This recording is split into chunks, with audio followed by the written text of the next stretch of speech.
अस्सलाम वालेकुम स्टूडेंट्स। आज हम टॉपिक डिस्कस करेंगे मैकेनिज़्म ऑफ फोटोसिंथेसिस। यानी हम जो है फोटोसिंथेसिस का जनरल देखेंगे कि ओवरव्यू कि इसमें क्या होता है। इसकी अगर हम रिएक्शन की बात करें तो कार्बन डाइऑक्साइड का मॉलिक्यूल वाटर और in the presence of sunlight react करते हैं और ग्लूकोज और एटमॉस्फेरिक ऑक्सीजन बनाते हैं। अब इस रिएक्शन में बेसिकली होता क्या है कि कार्बन डाइऑक्साइड का मॉलिक्यूल जो है इसकी रिडक्शन होती है, यानी इसके अंदर हाइड्रोजन ऐड होती है और ये कन्वर्ट हो जाता है शुगर के मॉलिक्यूल में।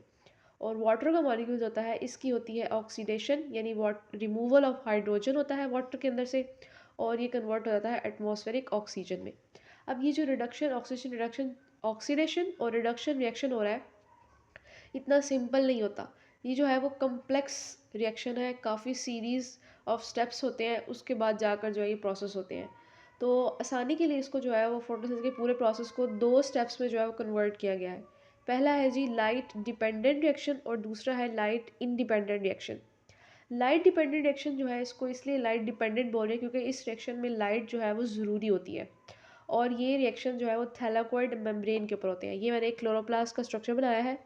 इसके अंदर डिस्क नुमा स्टैक्स होते हैं और एक डिस्क को हम बोलते हैं थैलाकोइड और इसकी मेम्ब्रेन को हम बोलेंगे थैलाकोइड मेम्ब्रेन, और उस मेम्ब्रेन पे जो है लाइट डिपेंडेंट रिएक्शन होते हैं।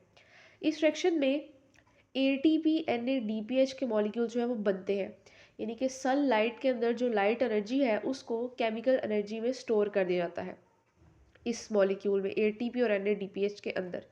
और यहाँ पर क्या होता है कि वाटर का मॉलिक्यूल जो है उसकी होती है ऑक्सीडेशन और वो कन्वर्ट हो जाता है ऑक्सीजन में। दूसरा स्टेप है लाइट इंडिपेंडेंट एक्शन। इसमें लाइट की जो है वो ज़रूरत नहीं होती। लाइट होगी तो भी ये रिएक्शन होगा, लाइट नहीं होगी तो भी ये रिएक्शन होगा, और ये होता है जी स्ट्रोमा में। क्लोरोप्लास्ट की जो थैलाकोइड मेम्ब्रेन है जो स्टैक्स हो रही है, इनको हम कहते हैं ग्रैनम।